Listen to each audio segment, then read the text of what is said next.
আইলেই গেছে আর কাঁঠাল। আসসালামু আলাইকুম। আজকে একটা ঘটনা ঘটে গেছে, তো সেটাই আপনাদের দেখাবো। আমাদের বাড়ির ঘটনাটা ঘটে গেছে একটা। আমাদের বাড়িতে একটাই কাঁঠাল গাছ। এই কাঁঠাল গাছ প্রতি বছরই কাঁঠাল ধরে আমরা খাই, আল্লাহর অশেষ রহমত। এইবার একবারে মাটির শেষ থেকেই কাঁঠাল ধরছে। পুরা গাছে অনেকগুলো কাঁঠাল ধরছে, আরও ধরছিল, ওগুলো খাইছি। তো হঠাৎ করে রাতে সম্ভবত কাঁঠাল পাকছিল, শিয়াল মামা এসে কাঁঠাল খাই ফেলাইছে। এখনও কাটা হয় নাই।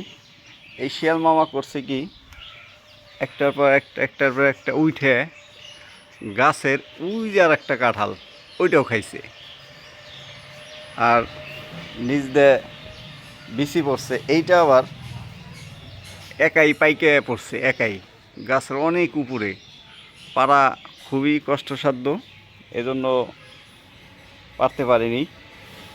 আর শিয়াল মামা এই আকামটা করে থেকে গেছে। তো পুরাটা খাইলেও একটা মনের বুঝতাম যে পুরাটা খাইছে। এই যে হলো শিয়াল মামার দুশ্মন। এরা শিয়াল দেখলেই দৌড় পেরে ঝাঁপাই পড়ে। এরা গ্রামের হলো মাগনা পাহারাদার, মানে গ্রামের সব বাড়িতে পাহারা দেয়, ফিরি ফিরি ফাও ফাও। তো পরবর্তীতে কাঁঠাল কাটবো, সেটাই আপনাদের সাথে শেয়ার করব যে কত কষ্টে এই কাঁঠাল আজকে কাটবো। একটা কাশি নিয়ে আসো, কাশি দিয়ে একটা কাজ করাবো তোমার, দেখে যাও।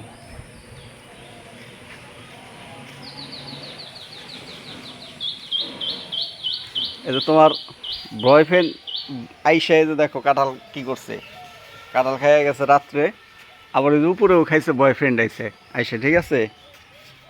এখানে কাঁঠাল কাটো। ই রে, প্রচুর মশা জন্মগ্রহণ করছিল, নষ্ট হয় নাই, খাওয়া যাবো। কাটো কাটো, হ্যাঁ হ্যাঁ। এ আত্মহত্যা করলো দেখি। আর যে আর একটা পাকছে মনে হয়, এই যে এটা, এটা পাকছে নাকি? হ্যাঁ হ্যাঁ পাকছে দেখি। ওটাও কাটবা কেমনে, উপরের গুলা কাটবা কেমনে? চেয়ার নিয়ে আসো। হ্যাঁ ওই ওইটা পাইকে রয়েছে একাই। এমনি মনে হয় উপরে আরো পাকছে নাকি, আল্লাহ মাহমুদ জানে।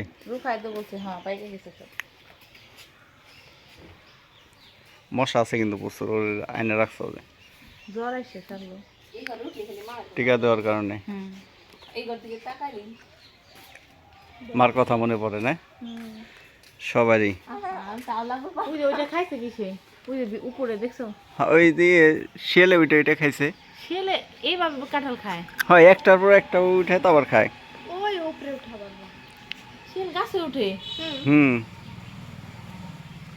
কিন্তু পুইরা দেব নিচে, পুইরা কিন্তু আইলে দেব। নিশ্চয় ধরা লাগবে না, হাত দিয়ে ধর, এক হাত দিয়ে ধর, এক হাত দিয়ে কাটলো পড়বে, খাবো না, করবো না। আচ্ছা আমি যাইতেছি, না পারবে? পারবো না, না ওই জায়গা না। হ্যাঁ হ্যাঁ হ্যাঁ, তো নিচে এক হাত দে, হ্যাঁ ওইভাবে না, উপরে আট উপরে, হ্যাঁ হ্যাঁ হ্যাঁ।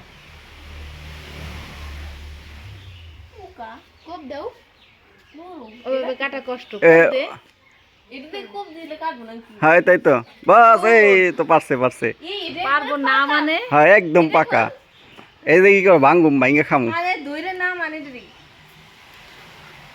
মফিস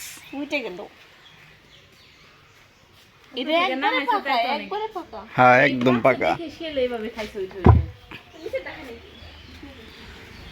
এখন ওইগুলো ওইগুলো পারা পারবে না গাছে ওঠো সাদি। হ্যাঁ গাছ ওইটা ওই দুইটা পাইরে হালাও, আরো পাকছে নাকি দেখে আসো। এই যে একটা পরে যে কত বিচি ছড়াই রয়েছে। হ্যাঁ একাই কিসের ওই যে পাকছে খাইছে পাখিতে? না মেজো কাকা ওই যে এই বালতি খোসা দিছিল তারপরে ইয়ে হয়েছে না? একটা প্লেট নিয়ে আসবো না, ভাঙবে না? হ্যাঁ সাদি হ্যাঁ এখন ভাঙবি? দেখি তো নগদ ভাঙ্গে খাই কেমন লাগে। গাছ যাও দেখি। পাকা। হ্যাঁ প্লেট লাগবো না। এমনি খাবো না, কষ ধরতেছে এখনো। এই যে না হাতে তেল মাখায় এই কাঁঠাল যদি কাঁচা থাকতো তাহলে এইটার বুটাটা কাইটে আমরা করি কি এই একটু লবণ দিয়ে রাখি। লবণ দিয়ে রাখলে 2 দিন বা 1 দিন থাকলে দ্রুত পাইকে যায়। আমরা এইভাবে বাড়ির কাঁঠাল পাকাই। হ্যাঁ খাও। গাছ পাকা কাঁঠাল মানে যে কোনো ফল কিন্তু গাছ পাকা কম মিষ্টি লাগে। কম। এটা কেমন? হ্যাঁ মিষ্টি আছে এটা ভালোই কিন্তু এর আগে জলে খাওয়াছে মিষ্টি কম এই যে গাছ থেকে পাকলে আর যদি এটা পারার পর কি বলো, আমি একটা নিয়ে দেখি তো। বেশি হতো। ওফ র কি কত সুন্দর, 1 ফোঁটা নাই, ভেজাল নাই এর ভিতরে। দেশি ফল, ভেজাল ক্যামেরাতে মুক্ত। বাস্তবে আর হলুদ লাগে বেশি। হুম হুম অনেক মজা। আপনি খাবে না তোমরা তো শিয়ালের চেয়ে কম না, হুম, হুম, হুম। পায়রে ভেঙে খাওয়া দোষ। এই বাবাটা হাঁকুড়ে দিচ্ছে, খাওয়া দিই। হুম দেবো আব্বু। বাবাটা শেষ টিকা খাইছে টিকা খাইছে রে, শোনো টিকা খাইছে। কাঁঠাল খাইতে দেখি মন ভরে না, আরও খাইতে ইচ্ছে করে।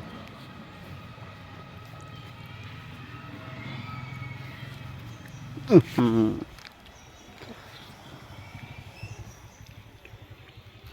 উঠাবো না ওটাই খাও, দাও সবারে। আমি খাবো না অপু খাবে না হুম প্লেট এনে উঠাই প্লেট নিয়ে আসো রে তাহলে বাই বাই, আল্লাহ হাফেজ। রায়ান এখানে আসো। আমরা এই কাঁঠালটা খাই শেষ করুম, আর না দেখাইলাম। ভাইয়া খাইব যারা খাইতে ইচ্ছুক, যারা খাইতে ইচ্ছুক তারা আমাদের বাসায় চলে আসবেন, অবশ্য কাঁঠালের দিন থাকাকালীন।